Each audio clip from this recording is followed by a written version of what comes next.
بسم الله الرحمن الرحيم الحمد لله رب العالمين والصلاة والسلام على سيد المرسلين میرے بھائیوں بزرگوں، آج ہم ایک ایسے دن بات کرنے جا رہے ہیں جو بالکل سچا ہے، جس کا وعدہ اللہ تعالیٰ قرآن میں کئی بار آیا ہے۔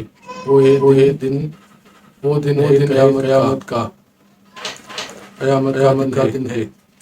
اللہ تعالیٰ فرماتا ہے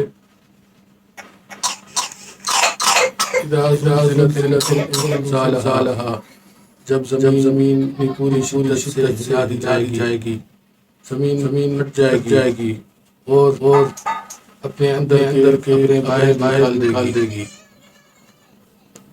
آسمان جائے گا، پہاڑ روئی کی طرح اڑیں گے، نہ کوئی عمارت بچے گی نہ پہاڑ۔ اللہ تعالیٰ فرماتا ہے قرآن مجید میں وَتَكُونُ الْجِبَالُ كَالْعِهْنِ الْمَنفُوشِ۔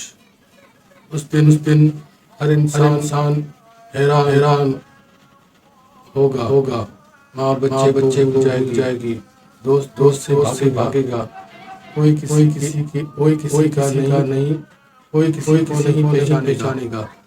قرآن کہتا ہے یوم یفر المرء من اخیہ وامہ وابیہ وصاحبتہ وبنیہ۔ اس دن ہر عمل کا حساب ہوگا، نیکی ہو یا بدی، ایک ذرہ بھی ضائع کیا جائے گا۔ ومن یعمل مثقال ذرۃ خیرا یرہ ومن یعمل مثقال ذرۃ شرا یرہ۔ میرے بھائیوں، ابھی بھی وقت ہے، ہم نماز پابندی کریں، سچ بولیں، آرام سے بچیں، ماں باپ کی خدمت کریں اور اللہ سے لگائیں۔ اللہ ہمیں بولنا سے بچائے اور ایمان عطا فرمائے۔ آمین یا رب العالمین۔ وآخر دعوانا ان الحمد للہ رب العالمین۔